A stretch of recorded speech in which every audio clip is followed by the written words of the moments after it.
Good afternoon and welcome to today's SAMHSA-sponsored webinar titled Residential Best Practices, Trauma Responsive Care Within Systems of Care on behalf of UConn School of Social Work Innovations Institute. Today's presentation will be recorded, and the recording link, slides, and a certificate of attendance will be sent via email to everyone who attended today. Closed captioning is available and can be viewed by clicking the CC icon at the bottom of your screen or clicking the link in the chat pod to view in a separate window. We also have an ASL interpreter who should be spotlit on your screen. During the presentation, please add your questions and comments into the chat box, and questions will be asked out loud for the presenters to answer at the end of the presentation. When the presentation ends today, a brief survey will show in your browser. Please take a few moments to complete that for us. Thank you again for joining us, and I'll now turn this over to our presenter, Elizabeth Manley.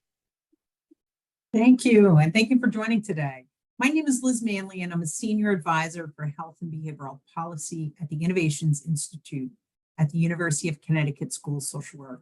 I'm really excited to join you today to talk about residential best practices and why it's incredibly important that these best practices fit within systems of care.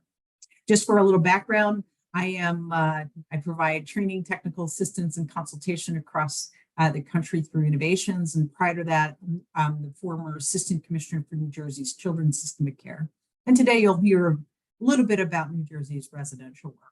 But before I get started, I'm delighted to be joined today by two of my favorite people in the world, Lisette Burton. Lisette, if you want to just introduce yourself real quick, that'd be really great. Happy to. Thank you so much, Liz. Hello, everyone. My name is Lisette Burton. I am the Chief Policy and Practice Advisor for ACRC. It's the Association of Children's Residential and Community Services. You can add that to your list of many acronyms. I am based in Washington, D.C., but we have member organizations, individuals, public systems in 49 states and 12 countries. And we provide technical assistance, coaching, but also webinars, trainings, including an annual conference that's in person and an annual Direct Care International Summit, which is coming up in November. It's a pleasure to join you all today. Thank you. And coming off the heels of a wonderful conference that just concluded in Phoenix, which I was delighted to join and be part of. So, and then Paul Rieger. Paul, do you want to just say hello? Thanks, Liz. Good afternoon, early afternoon, or good morning, depending on where you're coming from, and welcome back if you were off for the holiday weekend. My name is Paul Rieger. I'm the CEO at Bonnie Bray. We are an out-of-home provider in the state of New Jersey. We have a rather large PRTF program. We have over 124 youth in our programs. We have 13 separate PRTF programs. So while that sounds big, there are 13 different cottages and sites. In Central Jersey, we have a campus-based program with a special education program, as well as community-based programs and crisis programs. Also have aftercare and in-home work that we're doing. Well, very excited to join you today. You know, our belief at Bonnie Bray, you know, our tagline is small victories every day. We believe this is incremental work with the youth and families, but also the partners that we work with, whether it's our staff development or our system partners, state, care management organizations, et cetera. And we believe, you know, that we can do this work that is very important, like Liz said, and that we can do this work very well, particularly if we work together. So very excited to be here. I am also in Phoenix, I became the president of ACRC, so we can talk, you know, we'll talk about nationally with Lizette and Liz about how things are going on as systems continue to evolve and mature. And then locally in New Jersey, I'm also the president of the New Jersey Alliance for Children, Youth, and Families. And when we talk about how to work with state partners and things like that and advocate as a provider group, working with stakeholders, whether it's the family service organization, the care management organizations, or the state itself, is a very important part as systems develop and evolve. So very excited to be here for this conversation with you all. Thank you, Paul. And look at how many roles you're playing are really important. We're going to talk about the importance of ACRC and the importance of the state oversight, the state's oversight role, but also the state's role in terms of partnering and making sure that our residential partners have all the tools that they need. But before we begin, I always like to sort of set the groundwork in saying that what works best is anything that increases the quality and connections for young people, right? Like this is Dr. Bruce Perry's work, who's really a wonderful person to follow, really grounds us in this idea that the adults in a child's life it's really important that those adults actually have some skills and have the ability to engage and support young people. It's not just about the program. It is about the connections within the program. And there's work that has to get done in order for residential interventions to be really helpful for young people. But I'm grounded in the idea and the principle that residential interventions are both necessary and helpful if they are designed and implemented in a way that makes sense towards best practice. And they're surrounded and engaged within systems of care in a way that allow the partnerships and the connections for young people to continue during the time that they are engaged in that residential intervention. One of the things I didn't tell you is that I also ran residential a PRTF in New Jersey for quite a long period of time. So I come to this work from multiple places and dimensions around what works as a best practice when it comes to residential. But I am here to say that it's an important intervention that we really need to ground in what is best practice. And I am happy to have some of the folks who are doing some of this work across the country to help us today. So a couple just real learning objectives. My goal today really is to make sure that all of your questions get answered. So that's my primary objective today. So if you have questions, please, put them in the chat and we're going to work hard to get all your questions answered. But it is important for us to ground in the idea that that residential interventions sit within systems of care. And when that happens, there is a process of shared decision-making that really can feel uncomfortable for partners at the table unless we're really grounded in the ideas and principles of why these are important.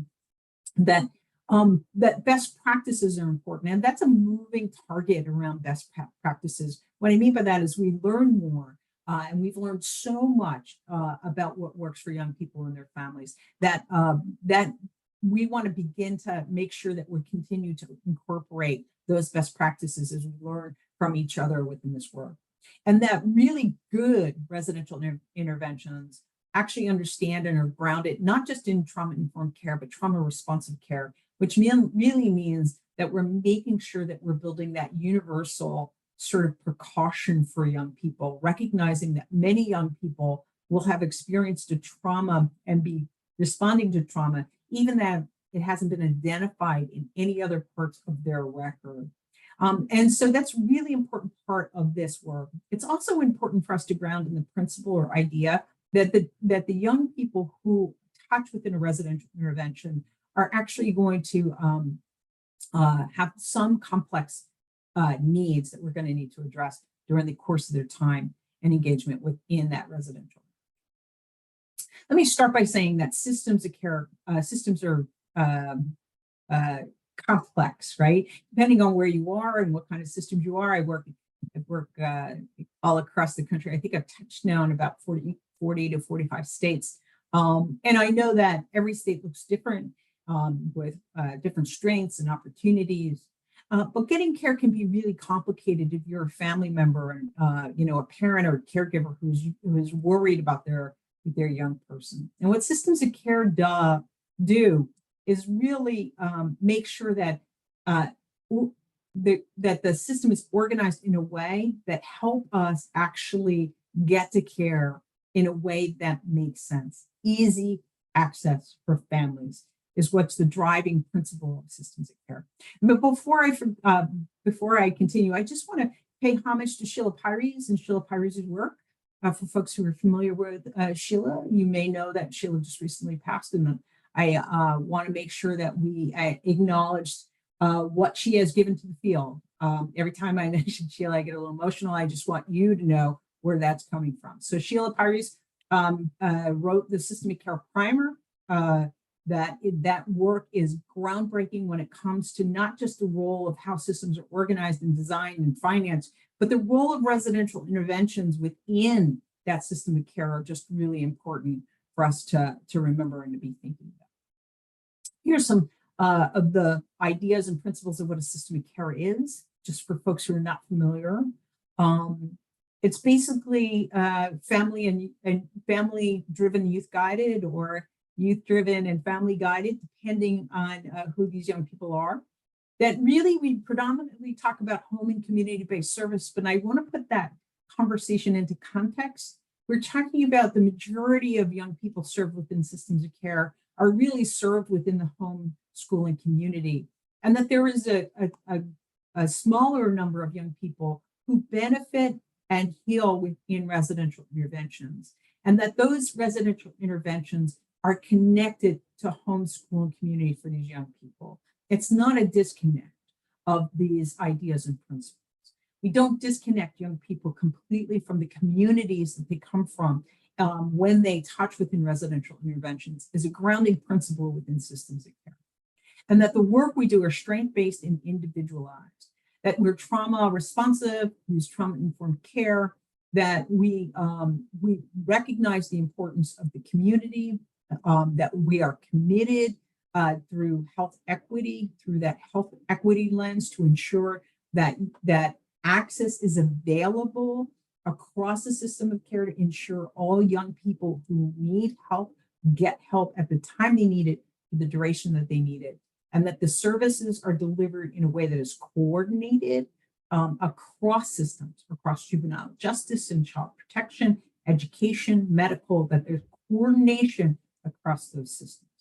That we're connected to the natural helping networks, both informal supports such as the YMCAs and community organizations, and the natural helping networks of family and friends who come to the table to help support young people. And that we use data to make decisions about where resources go and how decisions are made. Some of the system of care components, just very quickly, and I really want you just to have a copy of this. Basically, systems of care include a couple of core principles that are really important. One is that there's a governance structure that says this is really important, where we're going to put our time and our resources and our dollars. And those governance structures include young people and their families to help guide us in how systems are organized and designed. That mobile response and stabilization, which may be new terminology for some folks who are listening in today, which is really the idea or principle of customizing a crisis system to meet the very unique needs of children, youth, and families, is an important component within that service delivery system that helps us move a system away from families having to wait until the system's ready for them to the point where the sense of urgency that families feel is addressed with equal sense of urgency. That there's comprehensive evidence-informed service array that includes intensive in-home services and supports. Certainly it includes outpatient and intensive outpatient, but it's comprehensive to meet the unique needs of young people and their families. That we use intensive care coordination to help organize and make sure that we're using the right service at the right time for the right duration. We'll talk a little bit about that later, but really the sequencing of when and how interventions go into place is equally as important as the interventions themselves. And that financing structures are really built in the background, that they're not driving the way the service delivery system is set and organized and designed, but really recognizing what interventions we need to be in place and then figuring out how is it that we're going to pay for those structures. And then data collection, not that we just collect data, but that we analyze that data, we share data, and that the community has equal access to important data measures to see how the system's organized and functioning. And all of that is done in a recognizing cultural humility, youth and parent voice and choice within this work, that we make sure that we're really organized in a way that the community can be part of. Just some real important basic foundational elements of systems. Another really important understanding of systems organization and design is around how policy impacts. We want to really stay focused. So if you follow Sheila's work as I have followed Sheila's work, then you know that we always set out by understanding who are the young people that we're really trying to serve. And what is it that young people and their families are telling us about what their needs are? These are two really grounding principles of systems reform.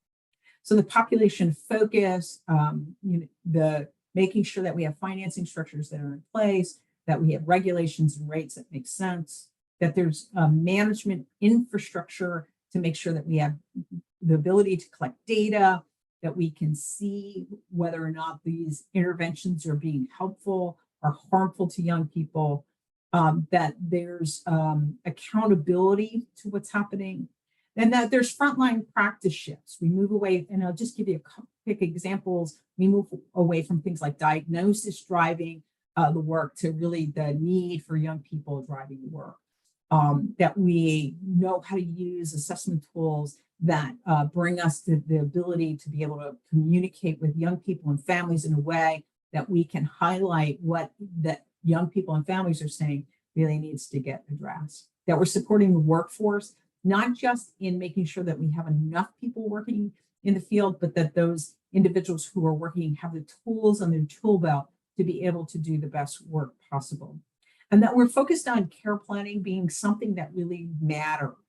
That the care plan is sort of the game plan of how we're going to achieve goals, and that sometimes that care plan will include formal supports and sometimes it won't.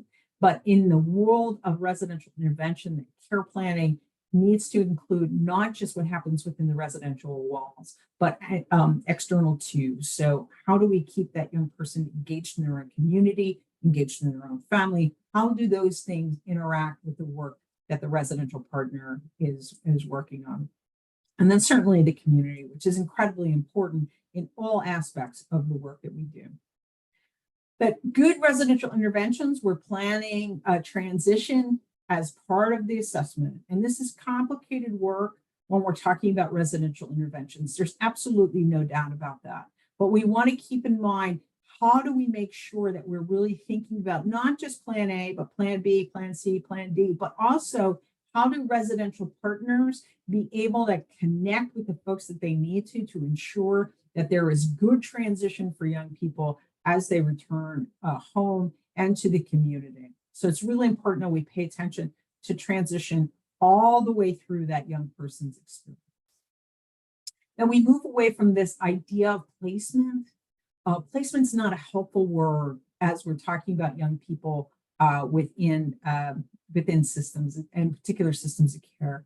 Placement is really where young people put their head on the pillow at night. Residential intervention means that something is happening, that there's some magic that's going to happen within that residential intervention that includes having a well-trained workforce who's going to engage with young people on a regular basis to ensure that that young person is successful. The wrong intervention at the wrong time can be really problematic for individuals. And so we want to pay attention to making sure that a young person who touches within a residential intervention really needs that residential intervention in order to get to that healing process. Residential as part of an integrated continuum means that we're going to use resources like intensive coordination to be part of that planning process all the way through, that we're really going to rely on shared decision-making between that young person, the parent, the caregiver, family of that young person, the residential partner, and the community partner, which includes intensive care coordination. In the high fidelity wraparound process, we want to ensure everyone has a seat at the table who can be helpful in the planning process for that young person. And the individualized treatment approaches mean that we don't just take a cookie cutter approach to residential and say, every child's going to get this. What we are saying is that some young people will benefit from this part of the intervention, and some young people will benefit from something different. We want to make sure that that individualized plan is individualized. And that may be really complicated within residential interventions, but it's really important that we pay attention to that. I just wanted to make sure that people understood that a psychiatric residential treatment facility and a qualified residential treatment facility are really two different things, but the baseline is that we want residential best practices regardless of whether you're in a PRTF or a QRTP, right? We want to ensure things like that young people have a seat at the table, that we're all residential interventions are trauma responsive, that all are open to young people and their families in a way that makes that healing process more accessible for folks. But then in the psychiatric residential treatment facility, we're talking about a Medicaid-driven service and resource that happens that requires particular attention to things like restraint, seclusion, coercive interventions, that this is a medically driven intervention that says the young person really requires this intervention because they have a complex behavioral health need. Just a few things. That children in child protection, child welfare systems can use a PRTF. In the QRTP, that is not true, right?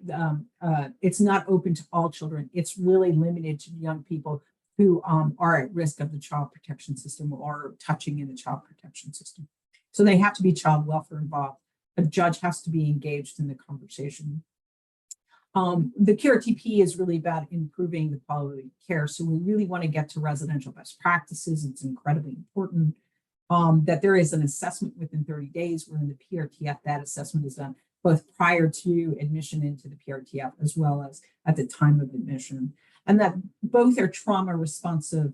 And in the QRTP, there is court oversight. So just a few distinctions in that conversation. Very quickly. The next thing I just want to say that leadership is a residential best practice. So if you are running an organization that provides residential interventions, it is necessary for you to be engaged in all aspects of the care that is delivered for young people. I was in that role in New Jersey. You'll hear from Paul, who's in that role in New Jersey. And that we believe that the grounding principle is that leadership matters. And so what leaders do is they create safety. They make sure not only the organization is trauma responsive and there's a trained and skilled workforce, which is complicated in this conversation, and we don't think that it's not, but it is important. But there's also a focus on communication at all levels of care, right? At all levels of the organization, that leaders are communicating with everyone to ensure that there's good communication across the organization. And that includes ensuring that young people understand what's happening, not to them, but understand how organizations work so that they are participating, part of, engaged with the healing process. And that parents and caregivers are always in the loop, that there are no surprises for the team. That understands best practice, creating a non-coercive environment that lean into engagement for young people and families, that ensure community connections is the goal, right? That young people stay connected to their communities as much as possible. And if they don't have connections to their community, that we're going to ensure that they happen. That there's formal assessments at all parts of the work, that partnerships and relationships are incredibly important, and data is important. I see that there's some things going on in the chat. Let me just see if there's any questions we need to answer right now. This is a good question. I'm just going to take real quick. What are the best practice recommendations for reconciling the difference between PRTF, Medicaid, and QRTP and child welfare when some larger QRTPs need to be considered as PRTFs to get Medicaid funding? I just want to say this. Let's put Medicaid funding in the back door and think and focus on the quality of care that is delivered for young people and their families. So let's first get to residential best practices. And I can just say, and we'll talk a little bit more about that question because it's a really important one. And it was part of the important work that we did in New Jersey in transforming residential. So I'll get back to it, but it's a really, really good question on what needs to happen. So moving on, real quick, some other residential best practices, just to put it on your radar, include trauma responsive environment, so that we're going to shift the environment, that we're really always looking for trauma responses or things that are happening for young people from that self-regulatory lens is important. Creating environments that focus on dysregulation, so recognizing the important role of dysregulation before we can even get to treatment and treatment interventions. That we're shifting language and understanding of the youth's behavior and the function of that behavior. So we move away from diagnosis as a descriptor. It doesn't mean that diagnosis isn't important and we don't have to pay attention to it, but it does mean that it's not helpful in helping people understand what is happening. It is helpful in some ways within treatment teams, but not necessarily helpful in that child and family team conversation about what's that young person is experiencing. We also want to make sure that we're always giving evidence to young people's successes. Well, one of the things that I've certainly learned is that young people don't believe that they are successful, and you have to give evidence over and over and over again to that success. Identify strategies around safety for youth and as part of the engagement process. That includes soothing plans and bringing young people in with an idea of what those soothing plans are. Like have some strategies around how that young person is going to self-soothe and help them learn how to use those soothing tools as they move. That a sensory box for each youth is an important part of it. And I would say that those same sensory ideas and tools will be really important for the workforce as well. And then communicate. We talked about communication. It's just imperative that we understand the working power of communication across all systems. Then families are partner. They're really partners, right? They're welcome. The visits are not restrictive, that there's ongoing communication with family, that home is always home. We don't even do home passes, right? We do family time, and family time is incredibly important. That families engaged in all aspects of the program. But I just want to also say this, that young people always have family time over activities in the organization, as an example. And that parent peer support is important for parents to actually learn how to navigate the system and navigate some of the challenges that they might have and experience with their child. That youth voice is incredibly important as well, and that youth give meaningful, for young people, we're giving meaningful choices and encouraged to set their own goals. In other words, engagement of young people from the beginning all the way through is important. I will argue that the best lessons that I've ever learned as a social worker in this field have come from the young people for whom I've been privileged to work with. That actively, young people are actively engaged in all the decision making. And this is really complicated within the residential experience, in particular around whether or not the decision to use a residential intervention as the right next step for a young person can be really complicated. This is where we lean into relationships and lean in to the work of engagement.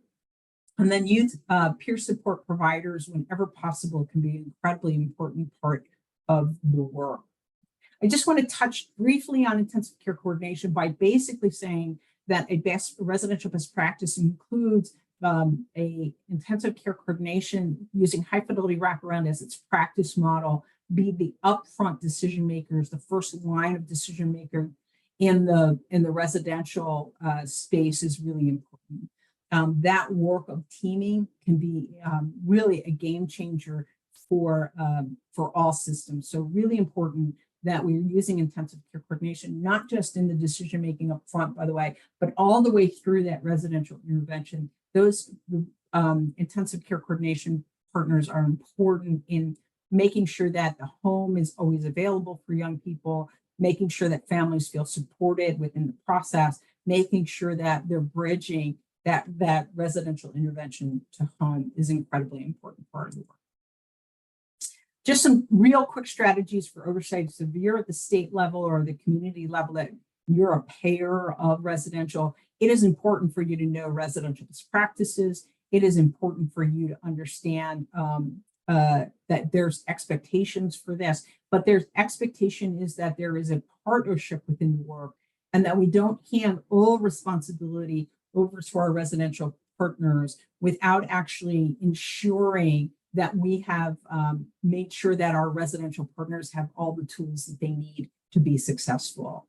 So there's really important parts of that, including training and technical assistance. Coaching can be a really helpful tool. Building learning communities and the ability to talk to each other are just really important parts of those strategies that can be really helpful.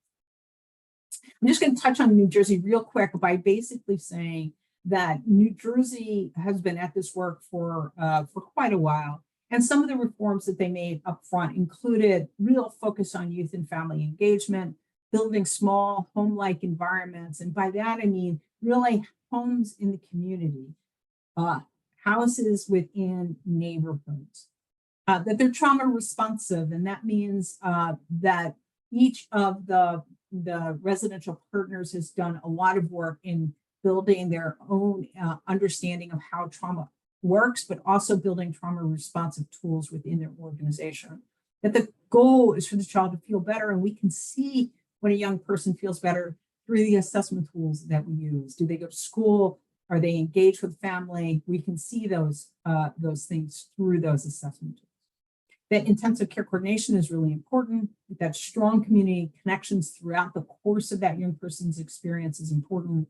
That there's no breaks for the team. So if you're in child protection or juvenile justice and you're saying, whew, you don't have to worry now. No, the role now is to actually be more engaged and make sure that you're sitting at that table more frequently, that you have a better understanding about what's happening. So there are no breaks for the team, in particular for young people who, when they step in residential, they don't necessarily have a permanency plan. That means the team has to work at least twice as hard during the time of that residential intervention.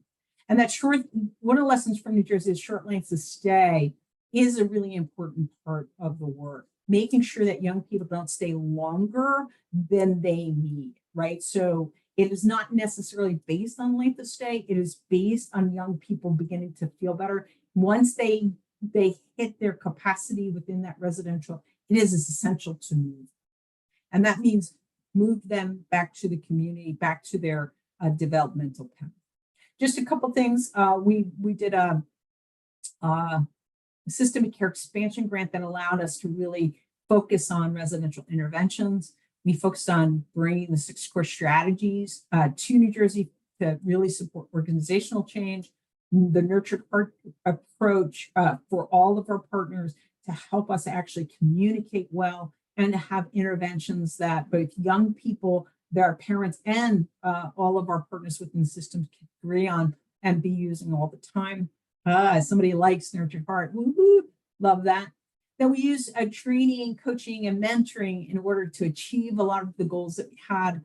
And then we focused a lot on engaging young people in whatever capacity we could do that in all parts. One of our goals was to engage with young people and to engage families in ways that were meaningful. Just a couple of data slides to show you that this is the use of intensive care coordination in 2022. They used the most amount of intensive care coordination. In 2022, they used the least amount of residential interventions. And that's just really important. So if we could pull those slides down, that'd be great. And we can, I promise folks that I talk really fast because I'm from New Jersey. There's a couple of things I just want to say, and then I'm going to invite both Lizette and Paul to join me in this conversation. And that is that the importance of those last 2 slides is that the residential interventions that are used in New Jersey are really now used for young people who really need them. And it's an important part of our work in New Jersey. It was an important part of our work in New Jersey to ensure that young people who need residential interventions have the best ones available. All right, so before we get going, let's see. I don't know that I missed any questions in the chat, but I'm going to take a peek at them real quick. I love that folks love Nurtured Heart. We love Nurtured Heart too. I'm not saying that it only has to be Nurtured Heart. The importance of Nurtured Heart was our ability to actually connect the dots around language. So folks actually use the same tools across the full system that include mobile response, intensive care coordination, including in-home, but also included our residential partners. Okay, so Zach, let's start with you, right? Before we get started, I wanted to make sure that we highlighted the real importance of ACRC as an organization in moving best practice, right? Like some of the questions today, I think from folks are going to be around, how do we know what best practice for is? So I'm wondering if you could help folks understand. I'm going to do my best, although I also am a firm believer that the collective wisdom in this virtual space and certainly on this screen can answer that question in a very robust way. But one, I think a myth to dispel is a thinking that we don't have any research as it relates to residential interventions, because we do. ACRC has a peer-reviewed journal that is over 30 years old, I think going on 40 years old. When I think about one of our recent special editions that was just released, it was around the workforce in residential programs. And Liz, that was something that you mentioned specifically around having a trained workforce who can do this work well. So we do have research into what leads to best practice. Another great example of that, and I know we have folks who are joining us from public agencies, who from private providers, people who are in monitoring or supervision roles, but an example of taking a look at the literature and trying to analyze and determine what are the best practices happened in Florida. And this was a partnership, much in the way you described, Liz, happened in New Jersey. It was young people and families and public agency partners and providers getting together to ask this question about what is best practice, how do we advance quality? And that led to, in Florida, the creation of the Florida Quality Standards, which again, started with a literature review and then turned into what is now a validated tool that's used to assess all programs and the experience of young people and everyone who cares about those young people when it comes to residential interventions. And so I'll try to, if I'm fast enough, put a link in the chat, but I would encourage folks to look at examples like that when trying to determine what are the best practices we need to implement. And the last thing I would add as it relates to, how do we find or how do we figure out these best practices? You made an excellent point around New Jersey's use of nurtured heart. And the main thing there, whether we're talking about inside an individual program, certainly when we're talking about across systems, is that people are speaking the same language and talking about the same thing. We probably could do 90 minutes just on what is a residential intervention, because there's so much that falls under that umbrella and so many things that I think are being considered to be residential interventions that just are not. They are places to go, as you said, and I know I use the term, we should be talking about purpose, not placement, in much the way that you all landed in New Jersey. But I do think it is a best practice to hone in on a menu of models or a specific model, but again, with the key point of building common language and understanding. So in a program that might look like, somebody in the chat noted collaborative problem solving. Maybe they noted a trio with Nurtured Heart. And other programs, there's the CARE model out of Cornell, there's the Teaching Family model, there's Sanctuary. There are models that are intended to get everyone at all levels of staff and young people and families, anybody who's involved in that intervention, speaking the same language and building some common understanding. Yeah, no, all excellent points. And let me just say this.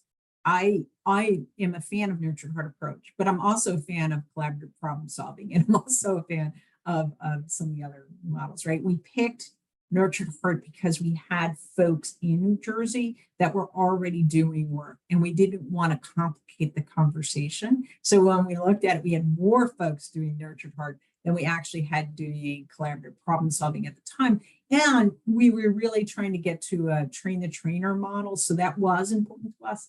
And we wanted to use our family support organizations to be able to use tools in support groups and use it within our youth partnerships and use it within mobile response. So it was really important that we carry it through all the way through the system. But yeah, I think it's just important to get to that common language. And I'll just tell a quick story of what that means, right? So one of my first days on the job at the Department of Children and Families, I learned that we are integrating young people with intellectual and developmental disabilities on our first day. And my boss at the time said, so Liz, we're going to move family support first. And I thought family support, like in the behavioral health system, meant we're going to do peer support, really. I said, okay, good. I know what that is. So we're good. We're all ready to go.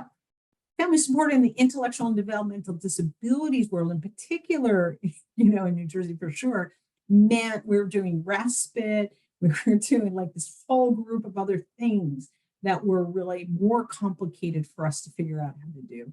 And so, spending that time like understanding this is the word, this is what it means, and really defining it true within residential interventions as well. So, so Paul, let's talk a little bit about New Jersey. Let's start there. Well, So, I just want to make a comment on the promising pathways and what Lizette and you were just talking about, because it is has been so very valuable, and it works on both ends. It works internally within the agency so well. So for example, training all the staff here on Nurtured Heart, even working with the kids on that, sharing that language, working with their families, all that really, helped us increase our working together by having that common language. And the same with 6-core strategy, right? From leadership, keeping the environment safe.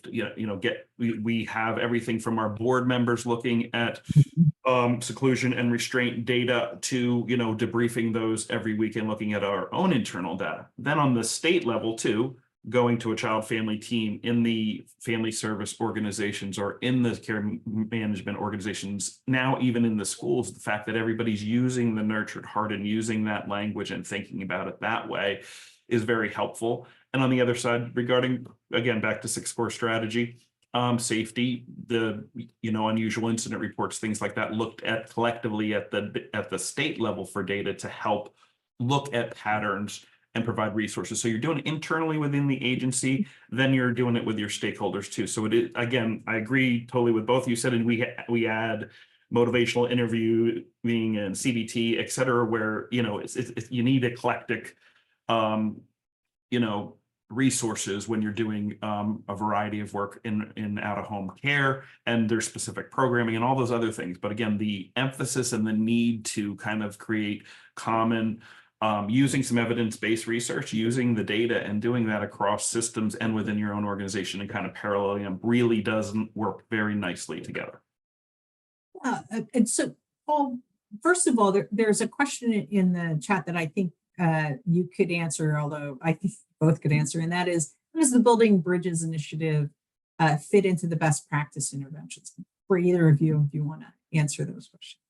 I'll start a little and then I'll let Lizette add. So the ACRC had a union with Building Bridges initiative over the last year. Mark Nickel, their director, and his staff came under the umbrella of ACRC, and we're working together. And the Building Bridges is really about, right, creating collaboration, advocating for policy to bridge, the residential interventions with the rest of the system. And again, if you go back in New Jersey or even in other states, I know often residential interventions were set over to the side, right? Liz, you talked about that a little bit too. The youth finally got to where they needed to be, or where people thought they needed to be, and families, systems, people needed to take a break. But it's really about, from the beginning, getting youth to those interventions, getting when they need them, including their family, having a good assessment, getting them there for the right time, right, doing it well, and having them return back to their community, to their guardians, to their families, or getting other support as they grow older. So that's really, and what Building Bridges is about, and how it's been connected and can connect and work with. It really advances the work that ACRC has been doing by including those public partners too and other stakeholders into the conversations. So it's been very valuable, and we've seen it incrementally have success and grow our reach and mature again our conversations. Even over the last couple of years, we've been connected. Certainly forever, we've been connected for the 60+ years of ACRC. But it's really kind of the next step, and a natural step too. So Lizette, I don't know if you'd want to add to that. No, and I appreciate the question. And to your point about ACRC and BBI, so some people may have known the Building Bridges Initiative as its own standalone organization, and now there's been this union that Paul described. But I would say not a new partnership. So from the formation of the Building Bridges Initiative more than 20 years ago, ACRC has required that all of our members sign on to the BBI principles. So that may be a document that some of your agencies or organizations may have also endorsed. And as Paul said, the pillars, I think, of BBI, and I, again, really appreciate the question in terms of how that advances best practice. It echoes the things that you've heard about today, and BBI was a part of the efforts that happened in New Jersey. So it's family-driven and youth-guided care, it's cultural and linguistic competence, it's clinical excellence and quality standards, it's accessibility and community involvement, and transition planning and services. And a key point about that, those transitions, which quite frankly, I think are often too neglected in various systems everywhere, right? We tend not to be mindful of the transitions, and so they feel like loss instead of launch for young people and families. But transition planning and services between settings, from youth to adulthood, and I would also say between sectors, because often there's a family and a young person having to navigate multiple sectors with all the challenges that come with that. So Building Bridges Initiative is working in multiple states now and with individual organizations. And so if folks are looking for partnership, we can absolutely offer that. And a key piece of that, and this was one of the things that we did a deep dive at our recent conference into, was the 6 core strategies. And Paul and Liz could certainly reflect more on how that made a difference. But when people talk about 6 core and what that means, leadership is at the heart of that. And so leaders from the top down, sideways in, are all committed to digging into those best practices that we have been speaking to. Yeah, no, I think the point about leadership is important in that it's kind of a parallel process, right? It's state leadership in the oversight world saying, hey, by the way, we're invested, this is important, and that we're going to be engaged in these conversations because these are our children too. And I'll just say this because this was a surprise to some of the states that I was working in, where I said to our residential partners that that I worried about every child who was in a residential intervention when I went to the Department of Children and Families, that I was responsible and signed the contracts for the organizations that young people went to. I had to prove the funding, not the individualized funding, but the idea that money was going to go in particular directions for young people. And when things happen, I lost sleep about that.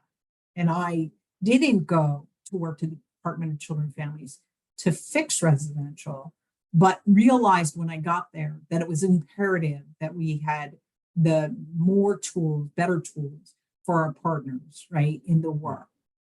And some of that meant that there were some partners who weren't ready to do this, right? And I think Paul would agree that that we had to really think hard about that, right? About whether or not the contracts went to all the folks who should get them, right? Who worried as much as I did about it. Absolutely, Liz. I think, you know, that evolves, right? And that changes over time as agencies develop and the needs evolve. But if we do what you just talked about well, then we have those conversations in real time. What you just said is interesting because I had a conversation with someone from the state last week, and she was telling me about a particular young woman in South Jersey that she was very concerned about, and that what keeps her up at night. And one of the things we're doing, and this is how this kind of looks on the ground with the state relationship, is every states are dealing with the mental health crisis. We need, you know, we don't have enough beds for the kids that are in the queues. There's kids waiting, there's kids getting stuck, all the things. And those things are we're always gonna have to work on them, but it is a bit of a crisis now. So, but we were able to have an very open conversation about that, and have a small work group that we're developing to have residential providers at the table with the state leadership to look at the contracts, to look at what we have, what we need, what things can be changed, you know, also related to workforce development, right? As well as the care management organization and the family service organization providers to be at the table so that we can get together, right? We can get this right and do better if we have those conversations. But that they've been here, they've been to Bonnie Bray, they've been to other providers. I know Lizette both have been here, but so has the commissioner of DCF. She was at our graduation last year. So it's about having these tools, having the structure, and then advancing that through relationships so that you can have those things. Because at the end of the day, all the family service organization, the care management organization, the state, and us are all worried about these young people, whether they're here or not, too. So if we can find that commonality through that and have some structure around it, then we can have conversations, and we will definitely solve these never-ending problems better together. So yeah, that's right. I mean, one of the precursors to the Promising Path to Success grant was ongoing conversations between the Department of Children and Families, really the Children's System of Care, which is a division within the Department of Children and Families, and the Alliance, right? Where ongoing conversations where we met all the time to talk about worries and challenges and barriers, but also opportunities, real opportunities. And at the end of one of those meetings, I'll never forget it, where one of the leaders said to me, Liz, we want to know what you and Alan is the deputy who oversaw the residential work in New Jersey. We want to know what you and Alan are reading, because we don't want to be behind you. We want to be ahead of you. And it was a fabulous conversation, because I was trying to get up to speed on what were those best practices so that when I was worried at night, we could support them. And our residential partners were saying, of course we want to do that, right? And then we came back to the table after book clubs in both places, like all over the place, reading the Building Bridges books, right? We were reading them. And we came back to the table and said, you know what, we need more resources, not money, not just money, right? Like in the rates, we need actually real legitimate tools. And the 6 core strategies was that first legitimate tool that we said is imperative to get to organizational change for our partners in the residential space, but also for the children's system of care at the state level to really organize itself to make sure that we had all of the right tools in place. In other words, the way that we began to think about this is if a restraint happened within a residential intervention, we would anticipate that that would be a cardiac type event. The young person had a cardiac arrest in a residential intervention. We would think that the CEO would want to be pretty much on site and managing what was happening. Well, we would at that level want to figure out why that cardiac arrest happened.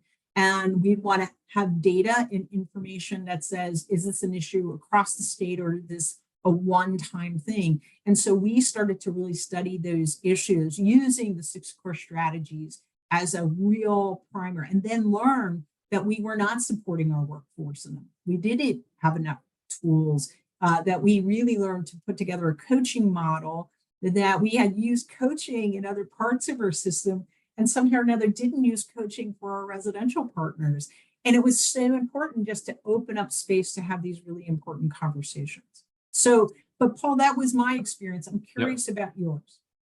Yes, the same. And then thinking about that in what happens within the agency with 6 core strategy. So Bonnie Bray, we had been looking at restraint data for an awful long time prior to 6 core strategy happening, but looking at that data even deeper and debriefing every incident. We have a review every week on every incident, even near, situations that could have become a restraint and didn't. We have video, we review those things with staff, but taking that to a deeper level and then having some goals and having the support from the state, a lot of the training and support for 6 core strategy and Nurtured Heart came through Rutgers. I know that we'll probably have a document that we can send to everybody on that too, that really digs deep into the data to look at what you wanted to happen and what happened over time.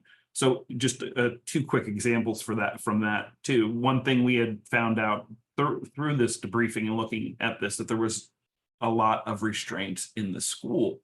And when we looked at that closely and really dug into this using 6 core strategy, we discovered actually that a lot of our young men wanted to be with a lot of the crisis staff look like them, were for some of the same areas, and they wanted to spend time with them. So instead of having that be they'd have to do something negative or escalate something negative to go to crisis, and not just to go to sit there, to actually be with these crisis counselors who they had deep relationships with. We started to do other things, like the crisis staff had breakfast once a week first for the young men, and picked a different cottage each day of the week to have breakfast with. Our restraints in school were cut more in half by doing some of that wasn't everything, but doing some of those things. Another thing we did when we were breaking down restraint data all different ways, and then we looked at it, and we found out that on Thursdays between X and X in the afternoon after school, that was an awful lot of the time that there was restraints or kids being dysregulated, whether they were going missing, et cetera. That was also the time that the clinicians told or met with youth, all the youth, right? And let them know if they would be able to spend time with their family over the weekend, and based on a variety of things, whether it was a judge, whether it was the family, et cetera. So we totally changed how we did that, broke that down, had those things taken care of in child and family teams, not did them all within an hour and a half on a Thursday afternoon. And again, restraints were broken down and started to decrease. We also discovered that we have 120 young men here, but only about 10 of them, 12 of them were the high users of restraints and those types of things. So we really dug into what you alluded to before, Liz, that's a challenge in residential, but if you do it and use child and family teams the right way, use everything from the milieu work to the group therapy to individual work, you can really do individualized planning. And for those 10, 12 young people we're still doing today, because we're going to have youth that are dysregulated and have to learn how to self-soothe and have safety plans, et cetera. It was another area. So those three areas, we decreased our restraints overall by 70% in a year and a half or two.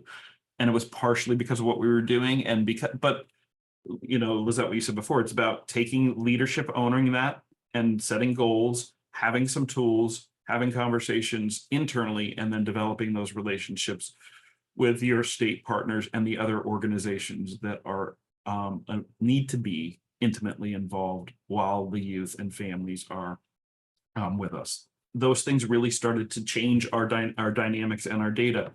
Not only do restraints go down, but so do workers' comp issues, calling out, retention, property destruction, all of those things. And the other thing that happened there too is length of stay and things like that do reduce in time. It's all interrelated. It's not just like, okay, we're going to reduce length of stay, so after 6 months or 8 months we're going to move the discharge plan up. It's really about tailoring the intervention, using data, using research, using evidence-based practices, and then the communication and the development, and that most of all the development and the strengths-based work that you do in lifting up the young people and having them be able to feel good about themselves. Yeah, all good stuff. And I got to see all that kind of front and center. I think, for folks who are joining us today from at the state level, who are making decisions or thinking about adding more residential beds, maybe you're, thinking about adding a PRTF benefit to your Medicaid plan. A couple of things to really think about that were certainly helpful for me, and some lessons learned sort of the hard way. That number one, it is really important to understand how residential fits within the system of care and not have it sit separately, like not have it be over here with different people doing work without an interconnection of that work. And I'll just say, like, you might have home and community-based service, and folks who paying attention to home and community-based service, have your residential folks, who's ever doing the residential work, sit with your home and community-based. So that's a really important part of the work. Two, don't say like, hey, we're going to get rid of restraint, seclusion, and coercion. Like, plan, think about that. I remember, when we came up with this idea for Promising Path, we actually did an intro, sort of presentation. It was kind of a large thing. There were about 300 people in the room. Paul was probably there. And It was sort of a big event, and there was a little worry apparently about my safety when introducing the idea that we're going to get rid of restraint, seclusion, and coercion in New Jersey. But the one thing we didn't do was to say, you're going to just do it. We're just getting away. What we said is we want to try these two tools. We want to see how these two tools do, and if they don't work, then we want to seek other tools, because our goal is to have our young people feel better at the end of the residential intervention. And so that kind of like someone, like we sat in a group and said, what is the best way for us to get there? Should we just say, no, we're going to put in our contracts, like no more restraint, seclusion, and coercion? Or should we just say, you know what, we don't know enough, but we think these tools might work? And that second scenario is what we learned is what Paul is talking about, what really happened on the ground in that residential experience, even through COVID and all kinds of other stuff. Paul, you also often talk about the challenges in workforce and how you've been able to address some of them. I'm just wondering if you could take a minute to do that. And then I have a couple of questions for Lizette, so I'm not going to let you off the hook quite so quick. Sure, Liz. Yeah, the workforce challenges have been, huge at coming out of COVID, and always are, right, for direct care staff. So again, looking at and thinking about, transparency about the whole agency, what we do, how we do it, evolving our training and orientation. We used to do a couple-day training and staff would be on the floor pretty quickly, or in cottages, or even in the communities, because we just needed to do that because of the workforce shortages. We really took a hard look at that coming out of COVID, and really changed how we're doing that. We have a month-long orientation now, and staff are in cottages quickly and things like that, but they are paired. We created mentorships. We created a lot more orientation and training for them, including initially right away nurtured heart training during the first week of their orientation. The other thing we did with that too, even more so that's been effective, is really work on the retention side too, to really understand what staff that have been with us, what they need and how they can develop and grow with us. And then third, reaching out into the community and developing partnerships with universities and other non-traditional avenues that some of our workers come through. Having a very seasoned group of staff here, particularly in leadership positions, that can do things like internships, etc. But I really think that I always talk to my leadership team about, our safety, health, and wellness of our youth and families, certainly first, and then second, same with our staff, right? How creating a culture, creating, culture of caring, as the Joint Commission says, doing behavioral health work at this level is ultra important. We can do you need to be creative in this space, right? We don't work at home. We don't, have weekends off, all those things, but you can we have to be very creative in thinking about how to take care of your staff and create work-life balance. But a lot of it's just being present, giving opportunity, listening to them. What do they want? Do they need? And then working that through. So we've had a lot of success with that over the last year or so, and I've been even to open some new much needed crisis services like I talked about before. So it can be done. It's not easy, but the other thing we did was we brought the new staff in. We brought staff that had just gone through orientation or that had gone 6 months ago and said, what do you wish you knew? What do you wish we told you then, or what would have been helpful? And then we did those things. So it's taking the time to be purposeful, intentional, and having those conversations with the people that do the work shows, first of all, that you care, but it also gives you some really good information about what you can do and how you can help them. Yeah, so it's not a magic wand that you have around workforce. It's about work, right? And really paying attention to what's necessary. Workforce challenges are big across the country for sure. And so, Lizette, my question to you is, I know that there are a lot of states right now that are talking about, bringing on PRTFs. There's a lot of overcrowding in emergency departments. There's a lot of worry in child protection. And I'm wondering if you have some thoughts for those states for leaders around what they're thinking about right now. Yeah, well, and just real quick on the staffing point, and then for leaders who are trying to figure out how to build out more robust continuums of care to deal with the access to care issues, which I know we're hearing about not just in your states, not just in the United States, but really around the world. Workforce is tied to some of that, and you hear workforce crisis, and I know we can all be on crisis overload because it seems like a lot of things are in crisis, but it really makes a difference. And sometimes when I have conversations like this, I show a slide, and it's like a chicken and an egg sort of slide, right? Because staffing and safety and staffing go together. When you have a therapeutic milieu, as Paul is describing, where you've got a mix of staff who are seasoned, who can help onboard new staff, you have a culture of caring, people stay. And when people stay, that helps to build relationships with young people. We know healing happens in relationships. And so the intervention is more effective, and it becomes a virtuous cycle as opposed to a cycle of loss and inconsistency for young people and for staff. So it really does make a difference, similar to what Paul described.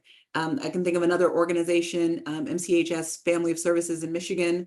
They put in a robust menu of items, dug deep into their data, just as the way Paul described he did at his agency. And the graphs that correlate with one another, as they decrease their staff turnover, especially in their direct care staff, they ultimately went from an over 80% turnover to a less than 20% year-over-year turnover. And they went from over 500 restraints in a year to 0, and they're now restraint-free. And again, not magic. Yep. It was work and data-driven care. And so for states, for public partners, as you're thinking about robust continuums, I would go back to this only because I think it's really important. We've got a lot of talk about acronyms. We've got PRTFs, QRTPs. In some of your states, you may have an RTC, which may or may not fit into one of those two categories. Within that, we're also talking about therapeutic group homes, crisis stabilization. Some places, crisis stabilization is a 30-day program. Some places it's a 23-hour or less program, right? So I think the key thing is to wherever you are, figure out what the language, you get everybody on the same page across sectors. So not just your behavioral health folks, not just your child welfare folks, not just your juvenile justice folks, your education folks, but anybody who may be engaging with helping young people and families access care, really getting together, talking about, what do we need from our continuum? What do we have? And what are the gaps to fill in? And Liz said it earlier, I think the context really matters. It can't just be what do we need in terms of our placement array, but certainly what do we need overall to help match that right care to the right time. And if it's helpful, I'm going to stick another link in the chat. There's an international consensus statement about what therapeutic residential care consists of. And I'll just put the definition in the chat, but then I'll put a link in if people want to hear more kind of about this international consensus. But it says that therapeutic residential care involves the planful use of purposefully constructed multidimensional living environments designed to enhance or provide treatment, education, socialization, support, and protection to children and youth with identified mental health or behavioral needs in partnership with their families and in collaboration with a full spectrum of community-based, formal and informal helping resources. Now, again, really long definition for some international consensus, but the language that's in there, I think is really important. And again, you heard purposeful, you heard planful, you heard within a robust continuum, you heard in partnership with young people and families. And so it becomes tough because the reality is, and I'm sure people on the call are like, okay, that's nice, Lizette, how do we pay for it? And that's when you can absolutely get that definition. I'll be fast and I'll get that link in the chat where you can see it. But we absolutely have to take into those considerations. But if we start with how to pay for something, we don't necessarily end up with the thing that we actually want. And a little bit, just briefly, part of what I'm seeing is we do have states adding PRTFs to their continuum. I want to stress that New Jersey, I think, is an example for how PRTFs can look very different ways.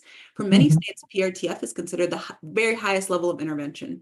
And we have 150 bed, 250 bed PRTFs, but they don't have to look that way, and they don't have to only be utilized in that way. And so, again, longer conversation, but something to think about. I also, not to add to the confusion, but I think to touch on Brian's point earlier about the differences between PRTF and QRTP. Yes, PRTF, psychiatric residential treatment facilities, are defined in Medicaid law. QRTPs, qualified residential treatment programs, are defined in child welfare law. But in some states, Iowa being an example, they are utilizing QRTP level of care to support young people who are involved in their state court system, right? So, so there is some overlap. In New York, I think when the Family First Prevention Services Act first passed and QRTPs were defined, there were states like New York who said, okay, if that's what best practice in a residential intervention looks like, let's make sure we certify all of our residential programs as QRTPs.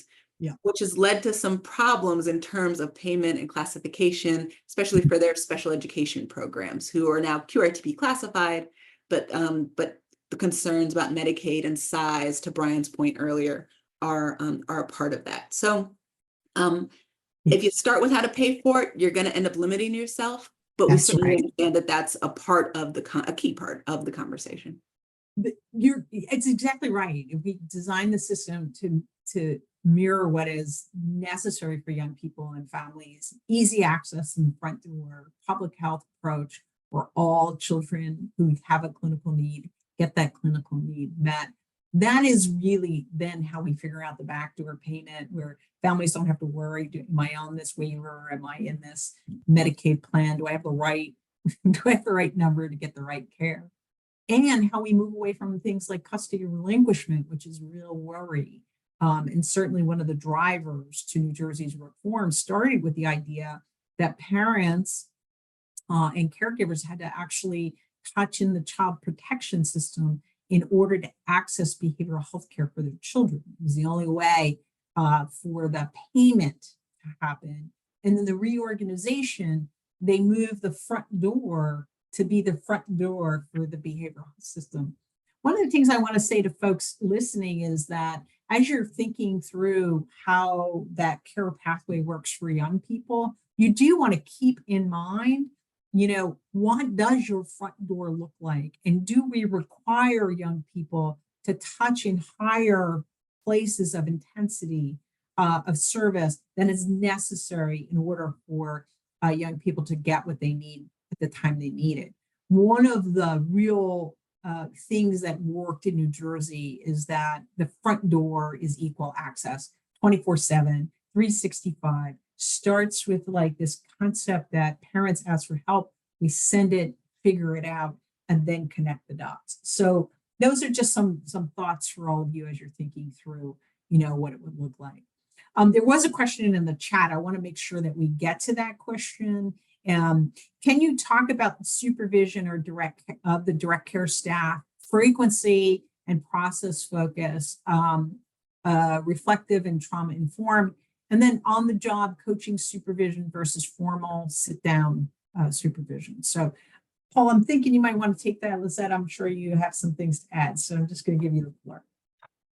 Sure. So we do both, the formal sit down, and a lot of that's done in groups and staff meetings too. And there's a lot of learning exercises. We utilize things like adventure-based counseling, and we have a ropes course, and it's a lot of that's about teamwork. We opened a new crisis program a couple of weeks ago, and all the staff that came in, and there were some new staff, and then there were staff from a variety of programs, and the program manager and the supervisor, and I was there too, we didn't even need to raise that. They started talking right away about communication, working with each other, letting each other know, and depending on each other. So a lot of residential work is about teamwork and understanding. Certainly staff have individual goals and supervision and those types of things. I said before too that we really invested a lot and continue to invest a lot on retention. A lot of supervisors or assistant cottage supervisor or assistant home supervisors, like, they do really well in their job and then they move up, but do they have those skills? They can do the job real well, but they might not know how to teach to do the job or mentor or do those things. And so we do, we want to balance, but we do have them, they're in the milieu a lot with those staff so that they can do that and provide that as well. We also have on shifts. We have it's called senior worker here. It's some staff that are moving around, handling different things that are going on, and but also there to coach and mentor. The same thing, one of our HR trainers, half the time she does training, the other half of the time she's in the milieu to go around to see, and she particularly focuses on the new staff and seeing what they need, what questions they have. She sees that in the milieu, and then the next day when they go back to training, or that those cohorts have been created, and they meet. They're really kind of meeting throughout their employment. If 6 people came in together, they get to know each other. They might not work right with each other, but they create chat groups and things like that. So I think there's so many ways to be creative and to think about providing support, mentoring, coaching, supervision outside of the formal that are really what staff need to do well and to feel like what we were talking about before, both that they're cared about, they're doing caring work, and they're part of a team. So that's really how we focus in on that. I think the only thing I would add is in my background as well, I've worked in a number of different settings, school-based, community-based, but also residential programs. And Paul had mentioned earlier, and I saw it echoed in the chat, that extensive onboarding process. Again, I think that's part of building common language, bringing those new employees into your culture, not the other way around. And so I'm a big believer in that. I've had 30-day kind of onboarding, intensive work, lots of role plays, and then you have to transition that into the real thing. And that's where the coaching and all of those things Paul mentioned were used. Just a quick example. I know the question asked specifically about frequency, process, and focus. So I remember with one organization I worked with, we would have intensive kind of formal supervision, like 3 times a week to start. And then that phased out, right? As we got better at our job and more competent and confident, to once a week formal, and the rest of it would be observations. Again, as we became really good at our job, it was more about just participating in our milieu, another adult who young people recognized and families recognized. But in the beginning, there was a lot of coaching, redirection, modeling. And again, that phased over time. I can't speak highly enough for that cohort model that Paul mentioned. When you have a group of folks who come in together, if you can create benchmarks for them. So one organization I worked at, we came in, we're at a counselor teacher level, that was the title they used. But then at the 9-month mark, everybody who kind of came in that cohort who was still there got some advanced training together. So it was offsite, and this was a large organization, but offsite training together to reach that kind of senior counselor status, and then ongoing. And so to Paul's point, some of those folks are still my friends today, and colleagues today in different places, but creating benchmarks for people, however you do it, 3 months, 6 months, 9 months, a year, so that they feel like they're progressing, and maybe there's a title change or a pay differential that comes with that. I think all of that helps to professionalize the work in the career. So it looks like we have another question in the chat. Several residential programs seem to struggle with a disconnect between clinical staff and direct care staff. What are some things you have found to be helpful to minimize that disconnect? And if I could add medical staff, right? Like nursing and medical directors. Co-locating them, first of all, keep them together. The director of residential is across the office from the clinical director, so they have to talk in the cottages. Having them, cottage supervisors and the clinician for that cottage, they work together. Have them work together on other projects too, outside of that. Having that, they're could be mid-level managers or lower level managers up and in your agency. So having them work on things together to get to know each other and develop those relationships, and making sure that creating, Liz, to your point with medical, to creating the decisions are collective.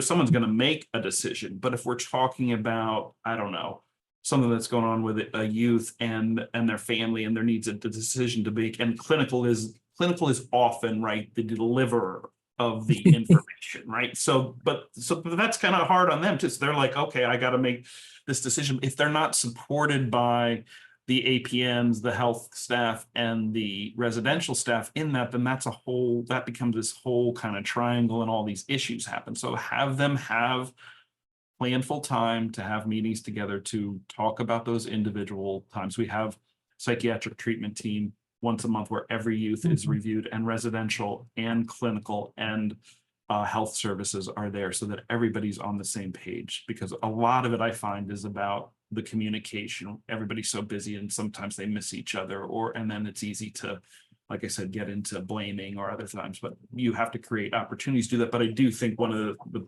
biggest things we've done is have those groups work together on other projects that aren't related directly to that, so that they get to learn to know each other. And even kind of in that cohort model, right, Lizette, right now we're having a group of clinicians go through a CBT training through Rutgers. Residential staff are also going through that. You know, they're not clinicians, but they have that common language, and they have something to talk about, and they understand that a little bit better. And then they'll come back and do you know, groups with both clinicians and residential staff together on that. But I think you bring up a really good point, Paul, just in the training, right? You're not just training one group of people, you're training your whole, like our theory in Promising Passes, we're going to train everyone, right? We're going to give everyone the tools. So as an example, in the course of the grant, we were supposed to train 9,000 people. In the Nurture Heart approach, we trained 22,000 people. In the Nurture Heart approach, big, widespread ability of people to communicate. I think the other thing that I just wanted to, for folks who are contemplating or thinking about building new beds, doing it in smaller environments is there's a couple of real upsides to that. One is that the communication there's not so many layers, right, within that particular program. So if you have a small 5-6 bed program, you don't need as many staff, and in not meaning you can get to all of the staff who are there, and they build in this really kind of cool team. And I just want to say, I worked in that environment. That group of people I work with, I am still friends with and do work with today. So really kind of important in that sense. The other thing I just wanted to mention is that we have to get folks into common language. And I talked about the medical team. We want our medical directors, our nurses, and all our clinicians and our frontline staff to speak the same language. So let's talk about the children, the youth, the young adults by their names, and move away from some of the language that gets in the way. So Beverly talks about have peer support services been added to the team of care. They are in a lot of places. It is one of the things that we see as a real best practice. And there are a couple of different, I'll just tell you that nationally, there's a couple strategies around that. In some states, organizations are hiring those peer support partners, and they have them working within the whole organization or do navigation or whatever. But some states are tapping into, organizations that are doing that work already. But with Paul and Lizette, I'm giving you the floor on that. No, I appreciate that question. And I think it ties into the question around direct care staff, clinical staff. I think a big piece of it is ensuring that we're building a culture where the roles of all staff members are fully respected, and not a particular role just because of a particular credential is elevated. If we're talking about direct care staff, they're spending the most time, have probably the deepest relationships with young people and family members. And so, so respecting that role and acknowledging how important that is, along with all of the clinical elements and those roles as well. And I think that then goes to peer supports. And so I'm going to put a link in the chat. Hiring family peer support specialists in programs is something that through the Building Bridges initiative and certainly with ACRC, we encourage both community-based programs and residential interventions to do. Are you hiring youth advocates as a part of your milieu? Are you hiring family partners as a part of the milieu? And what other creative ways are you fully engaging young people and families in the co-design of the program and the work? And so I think that's new. So Beverly asked, have peer support services been added? I think there are some organizations that have deep experience with this and have been doing it for a while. And I think for many others, it's a fresh take. Recovery services with substance use have been talking about peer support for a long time. I think on the mental health side, especially on the youth mental health side, when we think about supporting young people and families, I think it's a newer effort. that people are trying to navigate. But one of the most important things you can do if you are seeking to help support providers in adding those positions, or if you are a provider seeking to add that in, is to make sure that you're elevating it from the beginning. It's not a nice to have over there, but they're equal parts of the full team along with everybody else. Yeah, let me just make one comment about that, and that is that supervision for peer folks really you need to think through supervision for peers. And so if you're thinking about adding, there are some actual tools that we have that I'm going to throw some into the follow-up tools for all of you. But there are real considerations around the supervision of peers. Paul, yeah, I was going to say the same thing. We're kind of revisiting this space. We have some young people on our board, as well as some family people, family partners on our board. We're really digging into hiring and thinking about how to have authentic voice and a role, and a paid role, and the supervision piece within our milieus, thinking about that value and seeing what we can do there. We certainly bring our young people's voice to the table all the time through a variety of ways, but how to add youth with lived experience, and certainly family partners, is something we're really digging into and seeing that. I know, Lizette, too, at ACRC, we've really kind of set that as one of our goals and really advanced that. We had a youth with lived experience panel this year at our conference that was really inspirational, and again, moving from being there, telling their story, to co-designing and thinking about how to lead and how to help these services and help the treatment and help youth and families have continually improved experiences in treatment. And the same on the family partner side. A lot of that, like Lizette said, came through building bridges, but it's really it really changes and elevates the conversation to have them in the room and included in an authentic way about helping move the field forward. So we only have a couple minutes left. I'm wondering if you just want to give your final thoughts. So Lizette, I'll let you start, and then Paul, you're up next. Well, just thank you again for the conversation. I think this conversation is especially pressing because wherever you are, whatever the circumstances on the ground, again, access to care across systems. I got off a call this morning where somebody's, where a state locality is trying to figure out what to do about their service array, because it really is critical. And this access to care conversation, again, is one that's happening internationally.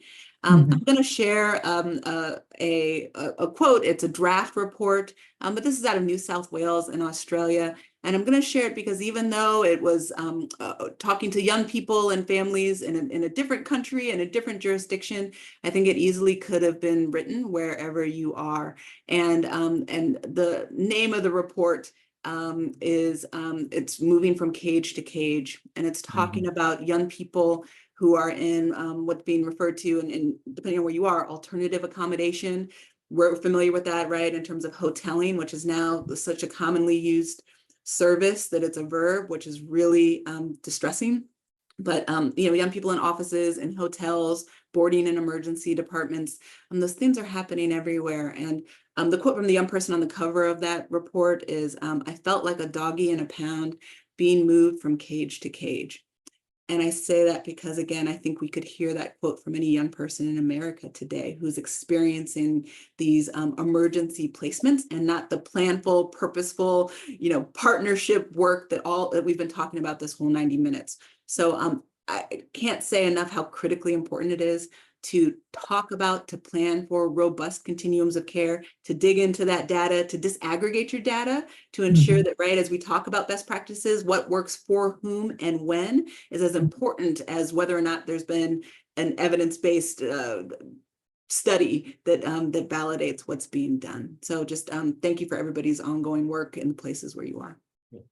Thank you.